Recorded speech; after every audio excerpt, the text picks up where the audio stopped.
Pour reprendre un petit peu cette genèse de mon point de vue à moi, en fait, j'ai travaillé avec femmes et mathématiques il y a de ça, je pense, 2 ans, 1 an ou 2 ans.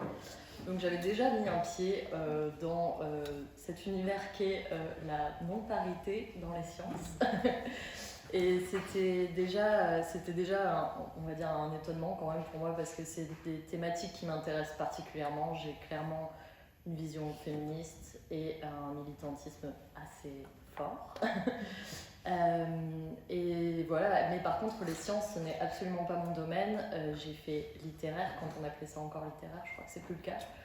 Et concrètement on estimait que quand on fait littéraire les sciences on ne peut pas apprendre aussi en même temps.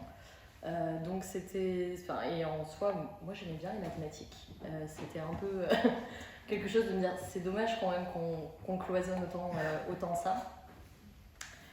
Et on va dire que par facilité, je ne me suis pas forcément intéressée à ces sujets-là, vu que je m'intéressais à des sujets artistiques, sociaux, etc.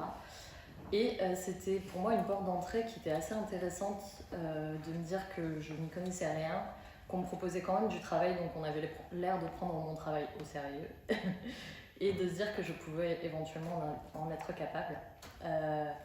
C'était une opportunité que j'ai trouvée très, très chouette et très enrichissante.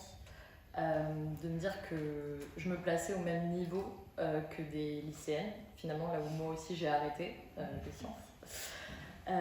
Et que donc, si moi je comprenais, logiquement elle pouvait comprendre, il pouvait comprendre. Et donc je partais un peu de ce point de départ.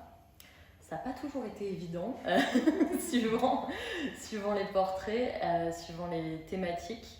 Je me suis rendu compte que je me connaissais encore moins que ce que je pouvais imaginer sur le domaine du numérique. Et c'était très intéressant, en fait, de découvrir tout ça et de me poser la question à chaque fois, de me dire est-ce qu'on va me comprendre, est-ce que j'arrive à retranscrire non seulement leur travail, leur domaine, mais également leur personnalité, parce que comme vous l'avez dit précédemment, il y avait pour moi un véritable enjeu de capter qui sont ces personnes, pourquoi elles en sont arrivées là, qu'est-ce qui les a motivées, qu'est-ce qui a fait aussi que potentiellement elles s'en sentent capables ou pas, en l'occurrence plutôt capables vu que vous en êtes là où vous en êtes. Et je pense que j'ai fait un gros parallèle entre moi, ce que j'ai pu vivre en tant que petite fille, qui était très attirée par la bande dessinée et qui s'est dit toute sa scolarité que la bande dessinée c'était pas un truc sérieux, on n'en faisait pas un métier, que les seuls modèles en fait que j'ai pu avoir de dessinatrices de bande dessinée elles étaient japonaises. En France ça existait très peu en fait quand j'étais enfant, des dessinatrices femmes.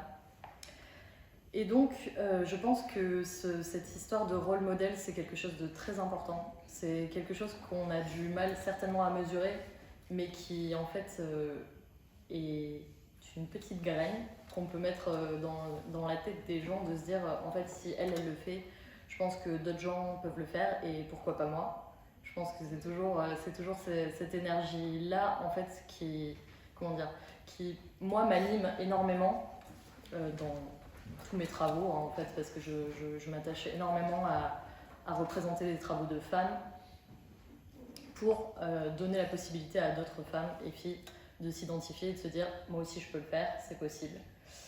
Et donc j'ai découvert que on pouvait faire extrêmement beaucoup de choses quand on était motivé et quand on se laissait pas forcément faire par toutes les difficultés qu'on peut avoir, non seulement en tant que chercheur, chercheuse, je pense de manière générale, mais également quand on est une femme, on a des obstacles en plus, clairement.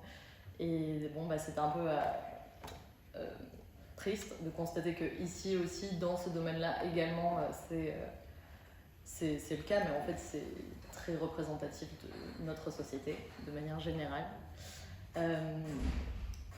Et donc pour moi c'était super enrichissant, j'espère que ça l'a été autant en fait pour toutes les personnes avec qui j'ai travaillé, parce que j'ai énormément appris, ne serait-ce que techniquement, parce que j'avais jamais fait ça, de la vulgarisation, donc c'était très intéressant pour moi de se mettre à ce niveau-là. J'ai appris énormément de choses que je n'ai sûrement pas tout retenu.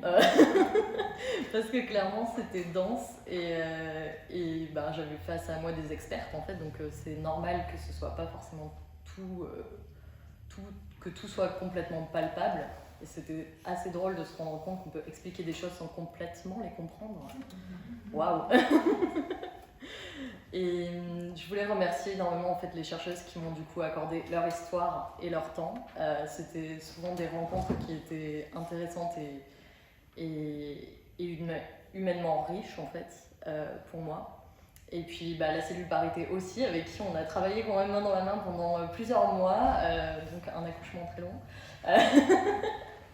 Mais c'était encore une fois, ça s'est passé avec, on en parlait tout à l'heure avec Pierre qui me disait que le mot n'était pas forcément toujours bien vu, mais avec énormément de bienveillance. Et c'était super agréable honnêtement en fait, de travailler comme ça, de pouvoir de se rendre compte qu'on pouvait trouver des chemins